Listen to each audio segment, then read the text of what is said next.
What's up, Sneaky Nation? Sneaky P here, back with all the news after week 1 of the preseason here in year number 4 of our Columbus Aviators franchise, where the Aviators picked up a win over the New York Jets. It was a very hit and miss game. We had some aspects of our team that looked really good, and then other aspects that really struggled. You know, the standout unit would definitely be the defensive side of the ball. It's something we struggled with last year, and we really revamped the roster, trying to give a whole new defense on the field this year, and it worked out pretty well for us. You know, the only 2 touchdowns we gave up were both pretty much the offense's fault. One was actually a pick 6, and then the other one put the Jets offense in great field position to score. Otherwise, our defense played pretty solid. The bad side of things, xxSnEaKyPxx did not look good. He made a few horrible reads and a few horrible passes. 4 interceptions in limited time is definitely not what we want to see out of our quarterback. Even without him, Marcus Mariota and Tyson Russell really did not get into the swing of things. You know, our passing offense was struggling. Our running offense was hit and miss. It seemed like we lose 2 yards, then get a 12-yard gain, then pick up a yard, then get a 5-yard gain. You really knew what you were going to get. You never knew what you were going to get from them. But overall, the Aviators did enough to pick up a road victory in New York. Next up, we have the Chicago Bears. Let's go ahead, check out what they are working with this year. I don't think any of our injuries were too serious. We'll check that in a second. I think we're going to be okay there. Max Austin, another third-year guy, leading the way, still 85 overall. Brian Hoyer is going to be his backup at running back. Robert Turbin and Centennial Woods. So they never really gave Woods a lot of opportunities, and because of that, he's not really growing into the player we thought he might become his rookie season. At fullback, John Connor. At wide receiver, they have Alshon Jeffrey and Kevin White still getting it done over there. Darrell Steed, the third-year pro. Nick Toon, Brett Jeter, a rookie from Louisville there, and Ty McLean, a rookie from Oklahoma State. At tight end, they have Niles Paul and Assad Finley, a rookie out of South Carolina. Quite a few rookies on the offense, none of which are really standing out as great players, though. But who knows? They could mold them into good players. They could have a weapon like Sean Sutton, you know, another guy that didn't look all that good but found his niche in the NFL. At left end, Nick Williams. At right end, Geno Atkins. That's a big pickup for this Bears defense. Nix the third. Eddie Goldman there at left outside linebacker. McPhee. Middle linebacker, Danny Trevathan there, and Perry Riley Jr. At right outside linebacker. They have Sergio Mason, the second-year pro from LSU. Cornerback, Josh Sanders.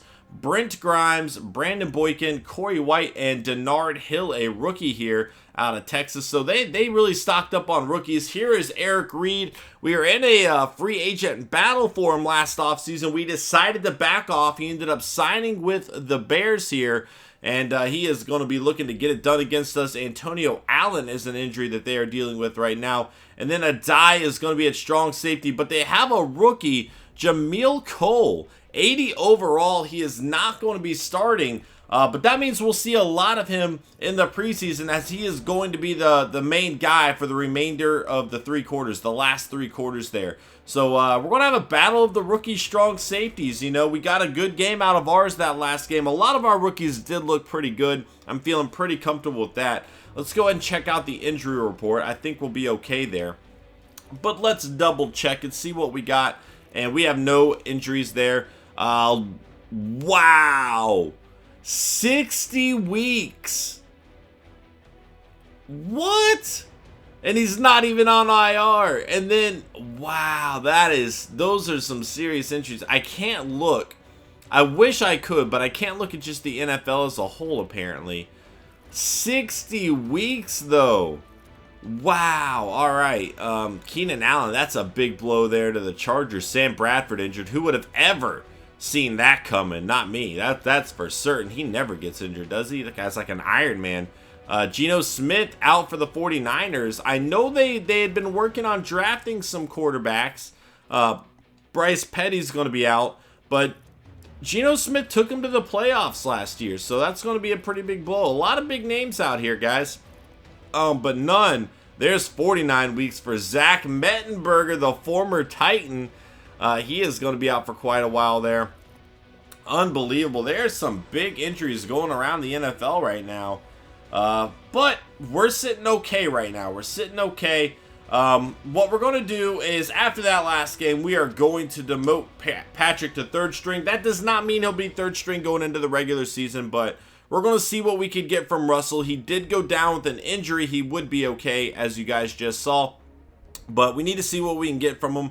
Overall, though, I gotta say, pretty happy with a lot of what we saw, because coming into this season, our biggest concern was, how is this new secondary going to hold up? The secondary is completely different from what we've had in previous years. You know, Tyrone Stevens we wanted to keep, but we're starting McKnight at free safety now. Huff has left, and McKnight's going to have to step up into a big-time role for this defense. We have Culver and Jordan at strong safety instead of Stafford and Cersei. You know, those are two rookies. They're going to have some growing pains here as well. Roby, you know, we bring him in from free agency. We need him to step up. So we got a lot of question marks with the secondary, and I think they played great in week 1 of the preseason. We're hoping they can continue that in week 2 as we take on the Bears. Guys, thank you so much for watching this episode, and I will see y'all there. Later.